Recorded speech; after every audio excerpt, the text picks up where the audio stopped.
Hey everyone, it's Horror Free for All, and I hope you're doing well today.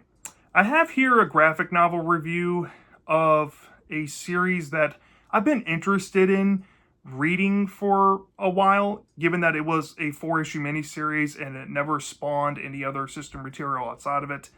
And also, I've been interested in reading this because it belongs to a franchise that I actually finished a while back, and I forgot to get to this. So here we are, better late than never.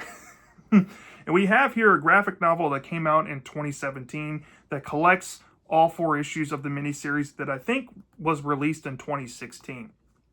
And it's called Tales from the Darkside.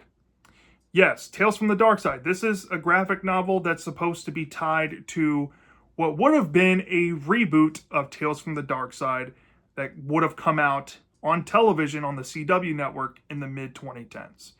There's actual scripts of what Joe Hill, the creator of this Tales from the Darkside reboot, would have had made at the time in this book collection here. And it's released just like this graphic novel by IDW.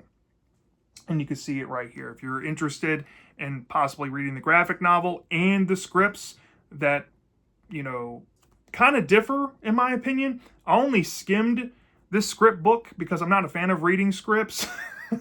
But I can tell you that the stories are a bit more richer.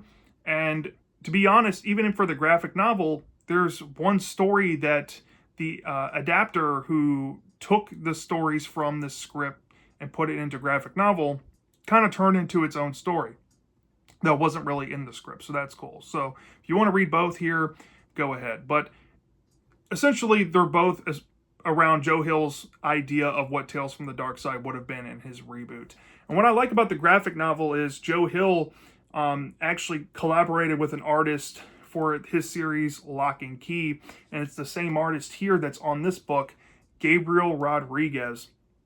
And I guess they did this so they can market this as, oh, Joe Hill and Gabriel Rodriguez are back again making horror content in comics. Because Lock and Key back in the day was a big fan favorite indie comic, and it still kind of is today. It spawned a TV show and all that, but I saw this when it was coming out on the shelves at my local comic shop. I even saw this comic being individually released at places like Books A Million and Second and Charles back when they actually got in new comics into their stores. Man, I missed that.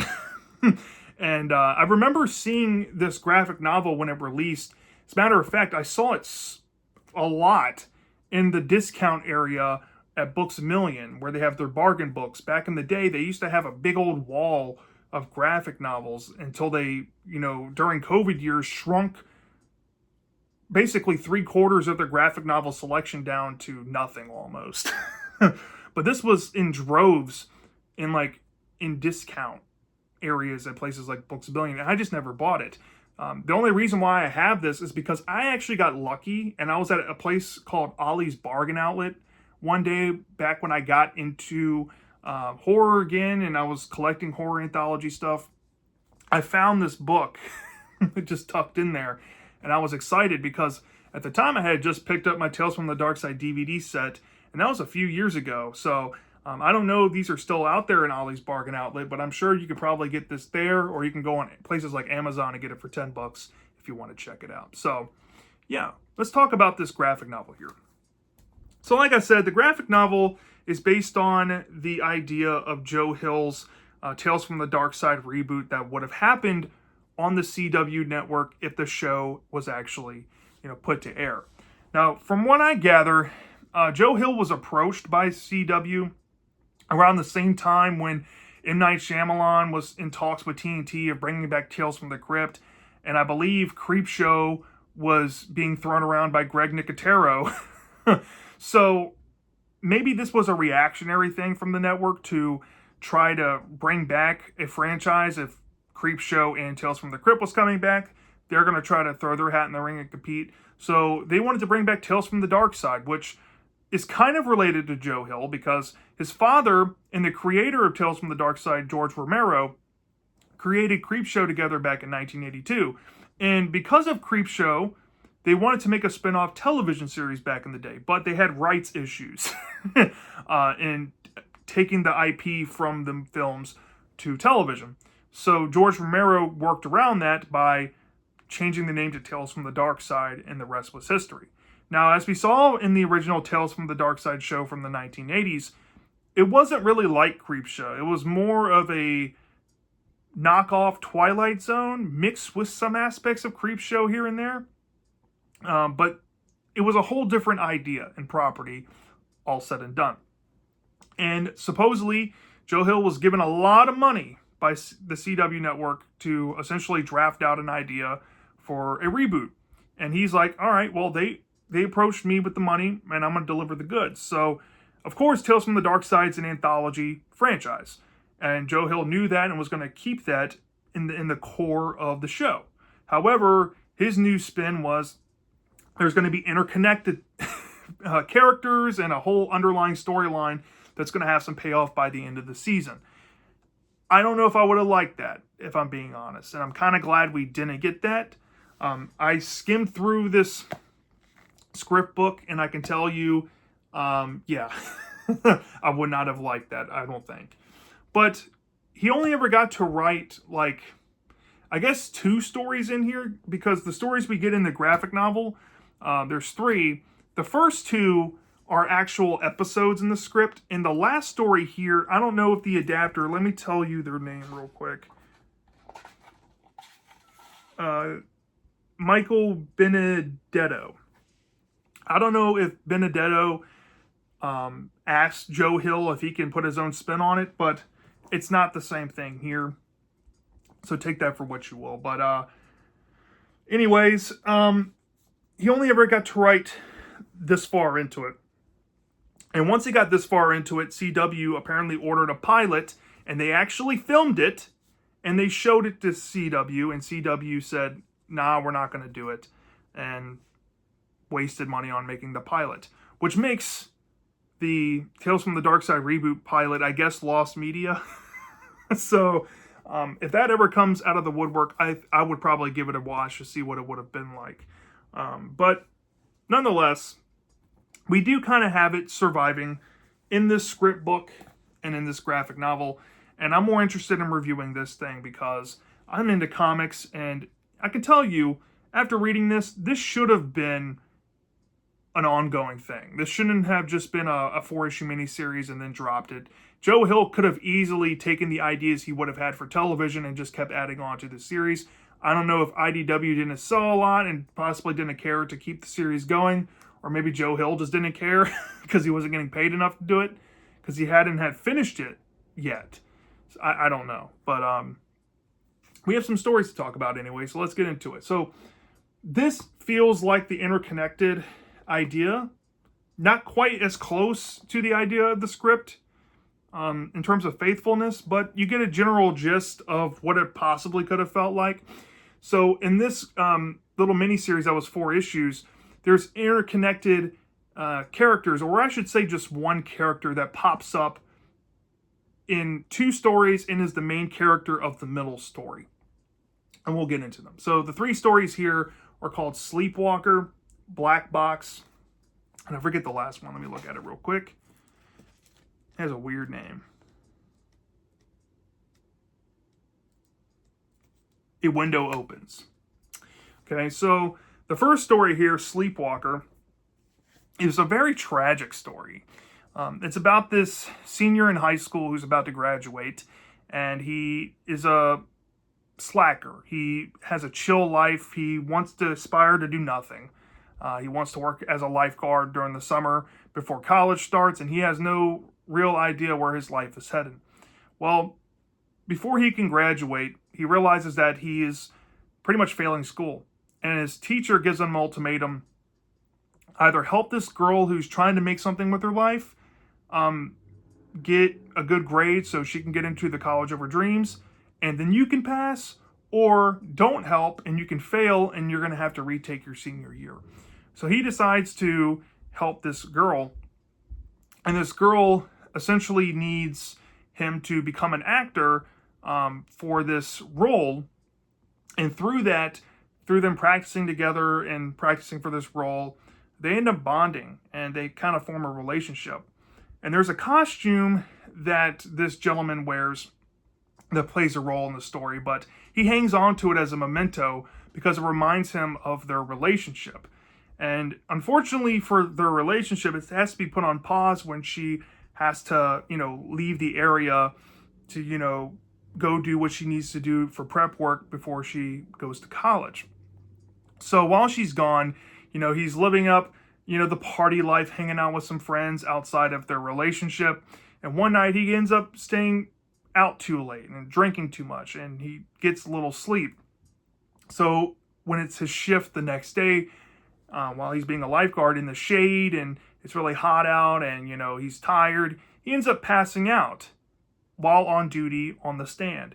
And what ends up happening is a man loses his wife in the pool, the public swimming pool, due to a head injury, and she drowns. And the man, of course, blames the lifeguard because he was asleep on duty, but nobody else saw him sleeping but this man, and there was really no evidence that could really prove that he was sleeping. So, of course, the man decides to, take this lifeguard to trial, and the lifeguard's found innocent. But he knows in his deepest of truths that he was asleep, and he has tremendous guilt over this. And he realizes once the trial is over and he notices that the man is coming towards him angrily, and we see kind of off screen that the man is, drinking his problems away, and he's possibly thinking about hurting this lifeguard for what happened to his wife. The lifeguard starts to have this weird flash phenomenon start happening, and he sees like these weird three-eyed cat creatures, and he sees a man that notices the phenomenon along with him, and this said man is going to be the main character in the second story, warning him that what he's just done is provoke the wrath of the Darkside. And the Darkside is a parallel universe that runs along the sunlit world, which is a tie back to the saying that used to play in the intro of the Tales from the Darkside 80s show. And once the man kind of disappears in the story, the lifeguard realizes every time he looks people in the eyes, they end up falling asleep, and it becomes a health hazard around everybody in the area, and he has to go hide himself in his house. And while he's in his house, he's getting calls from his girlfriend saying that she's back, and she's wondering what's going on, why he's not returning calls, and he's like, I can't see you, and she's like, BS, I'm going to come see you anyway. So she comes over to see him, and he puts on the same costume that he wore that reminded him of his girlfriend when he was, helping her do this stage performance thing, being an actor. And she's like, why are you dressed up in that? And he's like, you won't believe me, but I've been trying to tell you on the phone, there's something really wrong. If I take this costume off and I look at you in the eyes, you're going to fall asleep. And he proves it to her that can actually happen, and then he wakes her back up, and she starts believing him. And before they can go any further, the kid's like, I think this is happening because the universe is trying to punish me. They know I'm guilty. I know I was sleeping when that woman died, so I'm going to have to go turn myself in and do the right thing. But unfortunately for the couple here, the irate husband who lost his wife has found them and abducted them and taken them inside of his car to essentially go force the lifeguard kid to commit suicide. And that's really gnarly.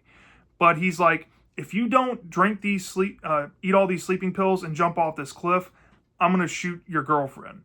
And he's like, okay. And he's going through the motions of, what do I do? What do I do? I'm in between a rock and a hard place. And they're trying to convince him like, hey, we're going to go turn me in. And he's not buying it. So the lifeguard makes a drastic decision while the car's at a high rate of speed.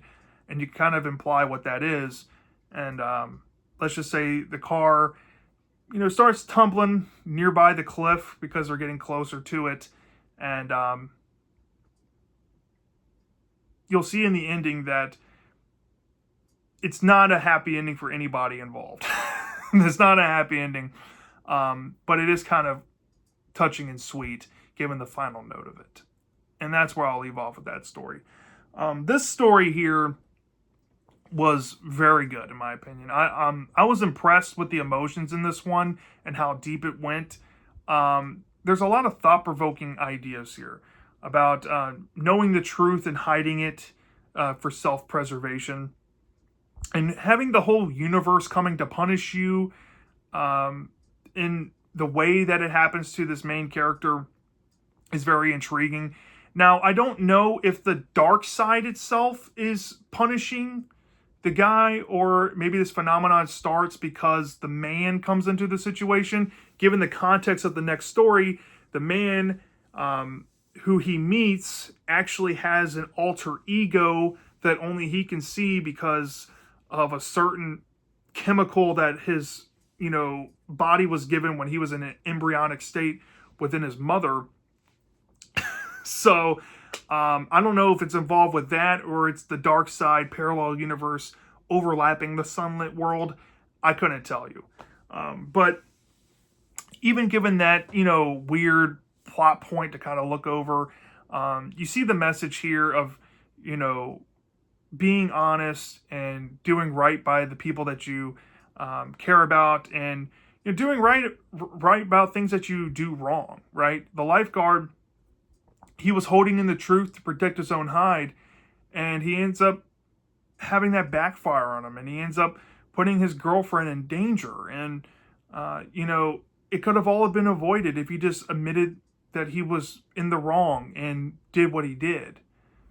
It's very tragic and sad, but when you think about it, it's very complex because the grieving man that lost his wife is also in the wrong. So I don't know. It's just a story that will linger with you. And I would have killed to see this as just a standalone episode, maybe in the classic Tales from the Darkside show. I think this would have been a great one, and people would have praised it for just how raw it felt. I'd probably give this story maybe like a 4.5 out of 5 stars. I really enjoyed this one. So moving on, next story is called Black Box. Now this actually is the longest story, and it lasted 2 issues in this comic series. And I think this one was probably my least favorite one because it had a lot of just random elements to it, but it was fun enough, right? So this story, it kicks off with like a prologue of a kid playing like a board game with a bunch of other kids, and this one kid's a big ass asshole to this kid who is revealed to have epilepsy, and he has these seizures. But when he has these seizures, there's associated phenomenon that happens along with it. And as the story goes along, we meet this kid who's now grown up into a gentleman, and he's having a hard time keeping a job where he works at because he had a seizure, but he thinks he's being let go from his boss because he had one. And he thinks that's discriminatory. But his boss is like, no. It's not because you had a seizure. It's for what you did before you had one. And it's recontextualized to be that this being that goes back to his childhood, that always comes around when he's about to have seizures or whatnot, comes into the guy's mind. And only he can see this creature. And I'm going to show you what he looks like. It's a very odd concept here. But it's called Big Winner. That's his alter ego, right? And Big Winner will come into the story, throughout his life, around when he's having these seizures, and cause all this phenomenon to happen. Like he causes like a rug that's made out of like fox fur with a fox head to come alive and eat a lady's ear off. He causes a massive traffic jam car accident. He's out fishing and makes the water completely filled with blood. Or he'll be reading a fairy tale book and cause like thousands and thousands and thousands of butterflies to pour out of the book. So this being has some sort of supernatural ability, and he may or may not come from the dark side realm. And this one gentleman realizes that he's kind of open on the market and possibly has been stalking this guy for a long time. We don't know necessarily, but once he leaves his place of work that he just got fired from, he's greeted by this gentleman who knows who he is and kind of knows his backstory. and offers him a solution to help fix his seizures. So that way he can have a job and have some steady money, and also put a damper on perhaps a dark passenger that's in this man's mind. And so the man agrees to have this procedure done, and there's a couple of doctors that prep him and shave his head, and they try to put the chip inhibitor into his brain. But when that happens, we learn some more information about the guy's history and how his mother was associated with some sort of experiment while she was pregnant with him. And this experiment didn't really go as planned, because when the kid was born, he immediately had these, neurological issues. And the doctors never really could pinpoint exactly what was going on causing his seizures. Well, when this chip is put on, it actually makes it worse, because he can manifest these crazy things into, well, I shouldn't say it's him doing it, it's his dark passenger doing it. And there's this giant black box that forms inside of the laboratory where he's being, housed. And when people touch it, it turns them into like digitized forms, and it just makes them erased, right? And the man finds himself in this giant maze of sorts, and he has to try to find his way out. And before we get to see if he makes his way out of the maze, the story ends and cuts to black. Now, I'm assuming that this was supposed to be the long interconnecting story that's supposed to go throughout the show. And this is only like act one of that. But take that for what you will. That's really all you can get out of this story here. But I think this was supposed to be the interconnecting story with the character popping up in different stories here. So this one, I don't know. It's very weird.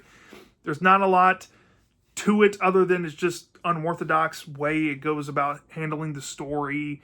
There's not a lot of satisfaction by the end of it, because it ends before you can really get more context about this dark passenger and all of that. I mean, at the very least, I think it's a decent story. But given that we don't know everything else after it, even in the script book, I just think it's a big letdown. I'll probably give this like a 3.25, knowing that we're never going to get the finished story out of it. So take that for what you will. And then the last one, I can't remember this story to save my own life. It's called, let me see here. A Window Opens. So this is the last one. And honestly, I really enjoyed this one too. This one involves a girl. I have to kind of refresh my memory on the beginning of it. Pause. Oh yeah. So she sees the man from the second story pop up in her vision while she's driving one day after he materializes out of thin air, and it causes her to crash her vehicle in a nearby area that happens to be in the front yard of this house. And this house has a couple and two children who are pretty much addicted to tablets. And the couple asks her to babysit because of the property damage that she just caused, and because the girl was pretty much distracted driving when she thought that she ran into this gentleman that materialized out of nowhere. She feels kind of blackmailed but obligated to babysit this couple's kids while they go out. And she decides to enlist the help of maybe her boyfriend or guy friend, and the parents seem to be cool about it because they're kind of laid back in that regard. So the girl is trying to communicate with the kids, and the kids aren't really budging. They don't really have much to say. They just rather be, nose blind into their iPads and stuff. And when her guy friend comes over to try to help and communicate with the kids and, make some small talk, they kind of open up, but then they realize that, maybe there's more than just not communicating with these two older teens. And by communicating, I mean using possible supernatural iPads to unleash some havoc onto the teens. And before I get into any significant spoilers with it, one of the teens possibly gets some tentacles from this giant kraken monster that might be inside of the house wrapped around him. and the other one is possibly being treated like she is in a video game manipulated by the kids, right? And there's a massive recontextualization by the end about the parents and their involvement, and it looks like that these teenagers might be targeted for murder. And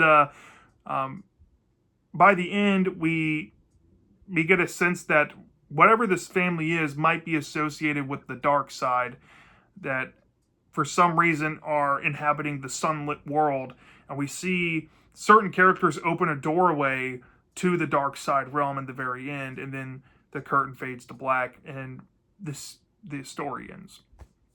So yeah, this one was just cut and dry fun. There's not a lot of emotions to it, but I had a fun enough time with it. They had some fun plot twists. This probably would have been one of the more fun Tales from the Darkside episodes from the 80s. It's not trying to be overly ambitious as the Black Box, but tying in the Darkside stuff, kind of like the first episode, kind of treating the Darkside as an in-universe,